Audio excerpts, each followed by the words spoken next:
My name is Madison, and my story begins when my mom married my dad. Though he wasn't just my dad at the time, he was also Kayla's dad, having gone through a divorce when Kayla was only 2 years old. Looking back, I have to admit our family situation was pretty unique. Unlike the stereotypical evil stepmother scenario you see in movies, my mom actually got along great with Kayla's mom. They'd chat on the phone, coordinate visits, and even have coffee together sometimes. Kayla would come over on weekends and holidays, and initially, everything was perfect. We were close in age, and despite being stepsisters, we clicked immediately. We'd spend hours playing together, sharing secrets and doing all the things sisters do. I remember how we'd build blanket forts in the living room and stay up late watching movies, trying to stifle our giggles so our parents wouldn't hear us. But as we got older, things started to change. High school brought new friends, different interests, and slowly but surely, we began drifting apart. Kayla found her own crowd, and I noticed she was becoming, well, less tidy would be putting it mildly. "Kayla, could you please pick up your stuff from the bathroom?" I'd ask, trying to keep the irritation out of my voice. Yeah, I'll do it later," she'd reply, not even looking up from her phone. But later never seemed to come. Instead, my mom would eventually tell me to clean up after her. "Madison, honey, just take care of it," Mom would say. "She's our guest, after all." I'd grit my teeth and do it, but each time it happened, a tiny seed of resentment took root. Still, I kept my mouth shut. What else could I do? Even then, I was the responsible one, the one who understood the importance of maintaining peace in our blended family. After high school, I threw myself into college life. I worked hard, studied harder, and started saving every penny I could from my part-time jobs. My grandparents, Mom's parents, were always supportive, telling me how proud they were of my independence. After graduation, I landed a good job, the kind with benefits and regular hours. The pay was decent enough that I could start looking for my own place, renting at first. Every month, I'd put aside a chunk of my salary, watching my savings grow slowly but surely. My parents were supportive too, in their own way. They'd stop by my rental apartment with home-cooked meals and random household items they thought I might need. But it was my grandparents who really helped make my dream of home ownership a reality.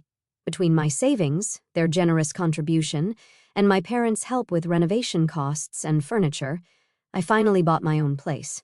That first night in my new apartment, I stood in the middle of my living room, breathing in the fresh paint smell and feeling like I'd finally made it.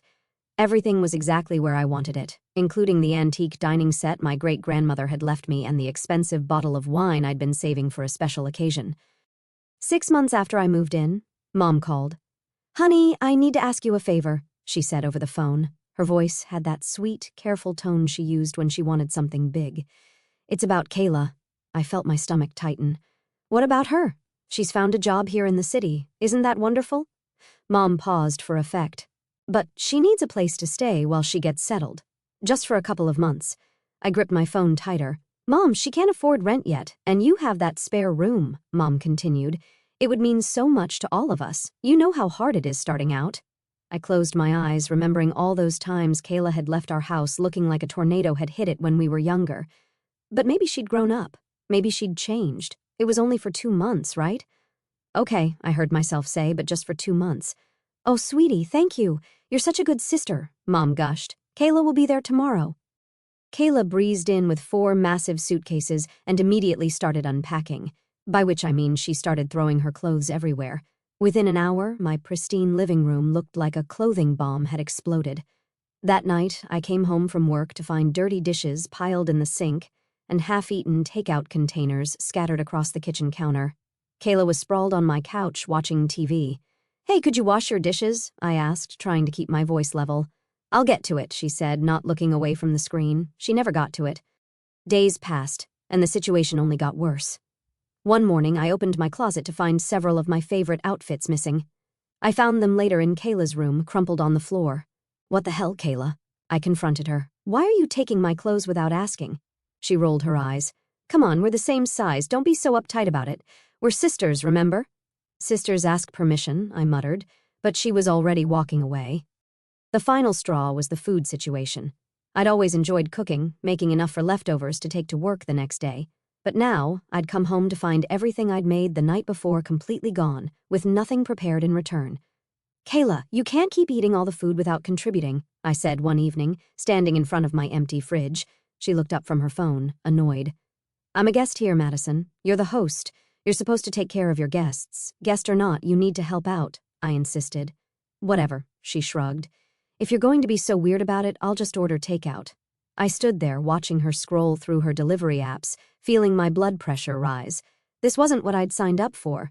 But every time I thought about confronting her more seriously, I heard my mom's voice in my head, "You're such a good sister."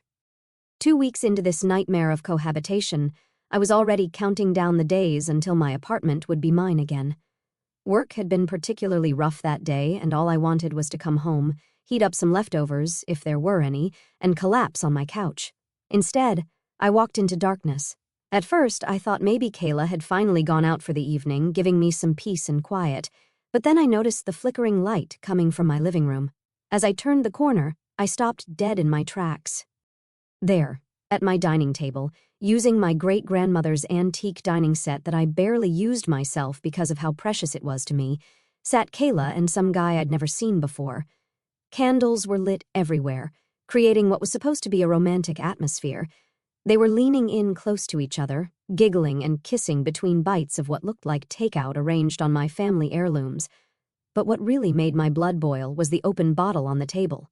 My bottle, the expensive wine I'd been saving for a special occasion, now half empty between these two strangers. I slapped the light switch on. "What the hell is this?" Kayla jumped, then rolled her eyes when she saw it was me. "Oh my God, Madison, you scared us. Who is this?" I demanded, pointing at the guy who was now giving me an annoyed look. "And why are you using my great-grandmother's china? And that wine was expensive and saved for a special occasion." "This is Derek," Kayla said casually, as if this was all perfectly normal. "And this is a special occasion. It's our 3rd date. I don't care if it's your wedding dinner. You have no right to bring strangers into my home without asking, and you definitely have no right to use my things without permission." Derek cleared his throat. "Hey, we're trying to have a romantic evening here. Could you give us some privacy? Maybe go grab coffee somewhere or stay at a friend's place tonight?" I couldn't believe what I was hearing. "Excuse me?" "Yeah," Kayla chimed in, wrapping an arm around Derek's shoulders. "We'd appreciate some alone time. It's not cool to crash someone's date like this." "Crash someone's date? This is my apartment!" "Come on, sis," Kayla whined. "Don't be such a buzzkill. We just want to spend some quality time together." "Quality time? Get out!" I pointed at Derek. "You need to leave right now." "Or what?" Derek smirked. "Or I'm calling the police and having you removed for trespassing." "You wouldn't dare," Kayla gasped. I pulled out my phone and started dialing. "Try me."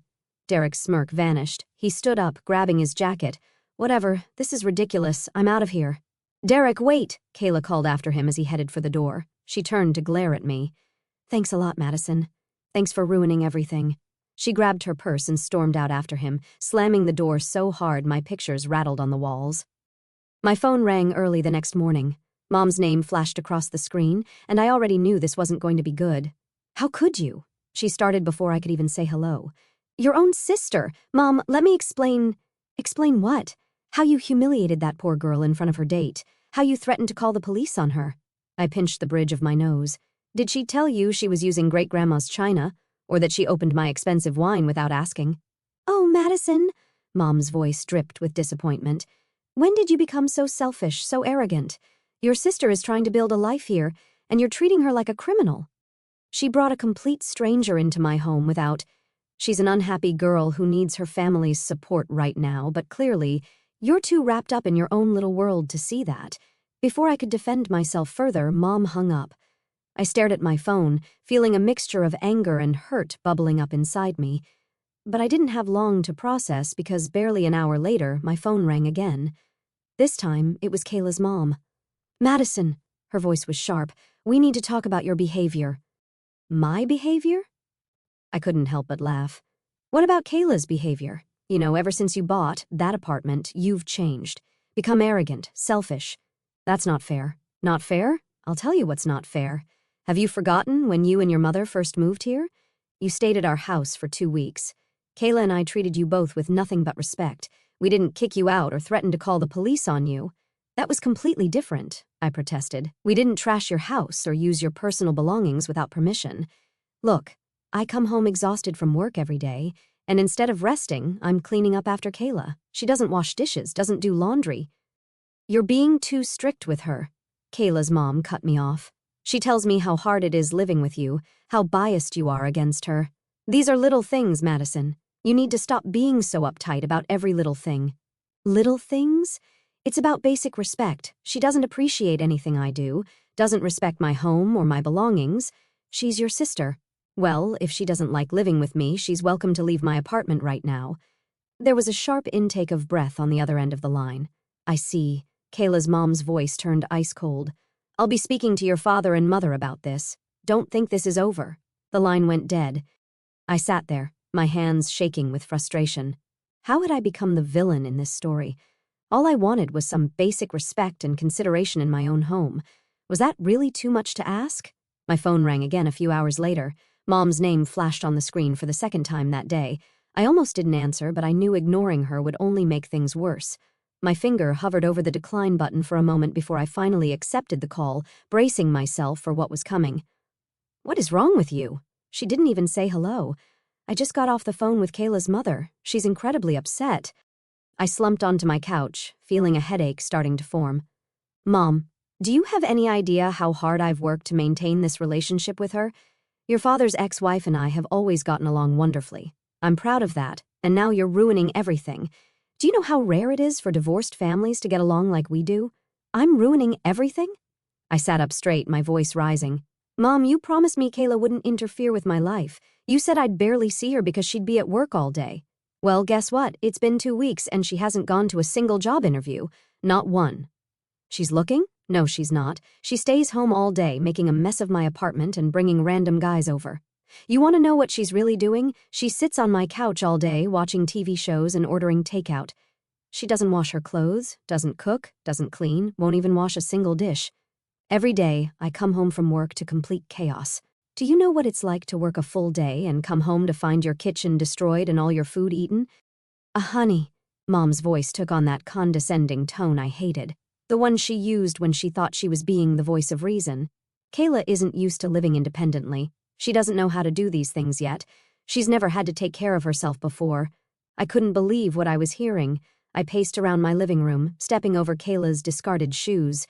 She's an adult, Mom. She should know how to wash a dish. These aren't complicated skills we're talking about. This is basic human courtesy. You're the hostess, Madison. It's your responsibility to be hospitable and take care of your guests. This attitude of yours, I didn't raise you to be like this. I raised you to be generous and kind, especially to family. I felt the frustration building in my chest as my mother continued lecturing me about hospitality and family duty. Every word just reminded me of the constant disrespect I'd been enduring in my own home. The wine stains on my carpet caught my eye, remnants from Kayla's romantic dinner, and something inside me finally snapped. You know what, Mom? I interrupted her mid-sentence, my voice rising with every word. I'm done trying to explain this to you. I'm done being the responsible one, the understanding one, the one who has to accommodate everything. I'm just completely tired of... I took a deep breath, my next words coming out in a burst of anger. I'm tired of Kayla behaving like a pig in my house. The moment those words left my mouth, I heard a small gasp behind me. My stomach dropped as I slowly turned around. There was Kayla, standing in the doorway, her face pale and her eyes wide. She must have come back to get something and heard everything. The look on her face made my anger evaporate instantly, replaced by a sickening wave of guilt. Kayla, I started, but she was already turning away. Madison, what's happening? My mom's voice was still coming through the phone, but I barely heard her. I watched, frozen in place, as Kayla walked straight to her room. I could hear her opening drawers and moving around. Within minutes, though it felt like hours, she emerged with her suitcases, the same ones she'd arrived with just 2 weeks ago. She didn't look at me as she walked past, didn't say a word. The only sound was the rolling of her suitcase wheels across my hardwood floors and then the soft click of the front door closing behind her. I stood there in the sudden silence, my phone still in my hand, my mother's voice a distant murmur. I hung up without saying goodbye. The following days were eerily quiet. No calls from my mother, no angry messages from Kayla's mom, nothing. The silence was worse than the arguing had been. I knew Kayla must have told her mother what happened, and her mother must have told mine, but no one was saying anything to me. The weight of that silence pressed down on me every day as I moved through my now spotless apartment. A week passed like this until there was a knock at my door one evening. I opened it to find both my parents standing there. Mom's face was set in that expression I remembered from childhood, the one that meant I was in serious trouble. Dad looked tired. They came in, and Mom didn't waste any time. "Do you have any idea what you've done?" she started, pacing my living room. "Calling your sister a pig, making her feel so unwelcome that she had to leave in the middle of the night. I didn't raise you to be cruel, Madison," she continued, listing my sins, each one delivered like a prosecutor at trial. I noticed Dad hadn't said anything yet, just stood there with his hands in his pockets, looking around my apartment. Mom noticed too. She turned to him suddenly. "Why are you just standing there, silent? Say something to your daughter. Tell her how disappointed you are." Dad cleared his throat, shifting his weight from one foot to the other. "Actually," he said slowly, "I think both of our daughters are wrong in this situation." "What?" Mom and I said simultaneously. "Madison," he turned to me, his voice gentle but firm, "calling your sister a pig was wrong. It was hurtful, and it's the reason she left. You need to apologize for that." I nodded, feeling the shame fresh again. But he continued, holding up a hand as Mom started to speak. "I otherwise support Madison in this. Kayla needs to learn to behave like an adult, like an independent person. Maybe it will be the push she needs to start taking responsibility for her own life. Sometimes the kindest thing we can do for our children is to let them face the consequences of their actions." My mother's face turned red. "Oh, so now you want a parent? Where were you when I was helping Kayla find a job? When I was coordinating with her mother? Why do I have to take care of your eldest daughter more than you do?" "That's not fair," Dad started, but Mom cut him off. "You know what's not fair? You sitting back silent all these years while I work to keep this family together. Well, congratulations, now you can deal with your daughters yourself." Then she turned back to me, her anger finding a new target. "And you! You think you can just throw your sister out whenever you feel like it?" "This is my property," I said, my voice steady despite my racing heart. "I can do what I want with it." Mom laughed, but there was no humor in it. "Your property? You think you did this all by yourself? Almost everything in this apartment was bought with our money." She gestured wildly around the room before pointing dramatically at the bookcase against the wall. "That bookcase belonged to my grandmother. It's a family heirloom, which means it's my furniture, not yours." I stood there for a moment, looking at the bookcase my mother was pointing at. Then, without a word, I walked over to it and started taking the books off the shelves. "What are you doing?" Mom demanded. "Packing up your furniture," I replied, my hands shaking slightly as I continued emptying the shelves. I went to my storage closet and pulled out some moving boxes I'd kept from when I first moved in. "Madison, stop this," Dad said quietly, but I ignored him. "Don't worry, Mom," I said, starting to break down the bookcase. "A courier will deliver this to your house tomorrow. Since it's your furniture, you should have it." Mom grabbed her purse. "I can't deal with this right now. This isn't the daughter I raised." She stormed out, slamming the door behind her. Dad stood there awkwardly for a moment. "Madison, you should go after her," he said. I shook my head sadly. He nodded, then followed Mom out. I heard him call for a taxi in the hallway. True to my word, I had the bookcase delivered to my mother's house the next day. After that, silence fell over our family again. No calls, no texts, no family dinners, just silence. A month passed like this. I threw myself into work, trying not to think about how everything had fallen apart. Then, one afternoon, my phone lit up with my dad's number. "Can we meet for coffee?" he asked. "That little cafe near your office?" "Sure," I agreed, grateful that at least someone in my family was still talking to me. But when I walked into the cafe the next day, I stopped short. There, at the table with my father, sat Kayla, nervously stirring a cup of coffee.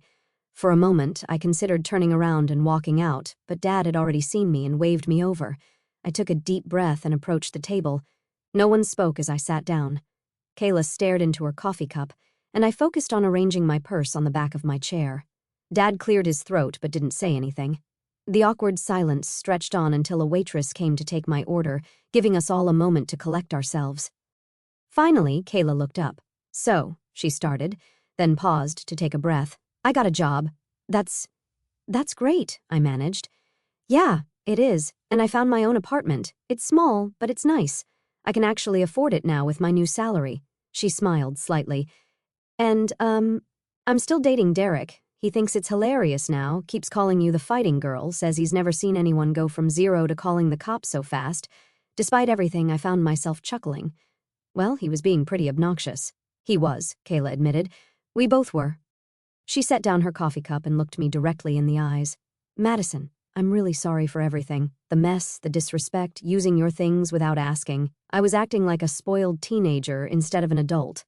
I felt something tight in my chest begin to loosen. I'm sorry too. I shouldn't have called you a pig. That was cruel, and I regret it. I was just so frustrated. I know. I gave you plenty of reasons to be frustrated. Kayla reached across the table and squeezed my hand. Living on my own now, having to actually take care of everything myself, I get it. I get why you were so angry about the dishes and the cleaning and everything else. Since that day at the cafe, Kayla and I have been rebuilding our relationship. We meet for coffee regularly now, and she's actually become quite good at keeping her new apartment clean. She even invited me over for dinner recently, cooked it herself and everything. Things with Mom, though, that's a different story. Dad tells me she's not ready to reconcile yet. She needs time to think, he says, but I know it's more complicated than that. Mom has always prided herself on maintaining the perfect blended family, and I think my conflict with Kayla shattered that illusion for her. I stand by my actions, though.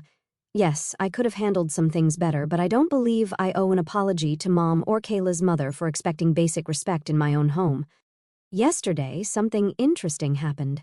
A courier delivered a familiar bookcase to my apartment, the same one I'd sent to Mom months ago in a fit of anger. There was no note, no explanation, just the bookcase. As I stood there looking at it, I couldn't help but wonder if this was Mom's way of extending an olive branch. I haven't called her about it yet. Some wounds need more time to heal, and some conversations need the right moment. For now, I put the bookcase back in its old spot, and every time I look at it, I think about how families are like books. Sometimes they need to be taken apart and put back together before they can stand properly again.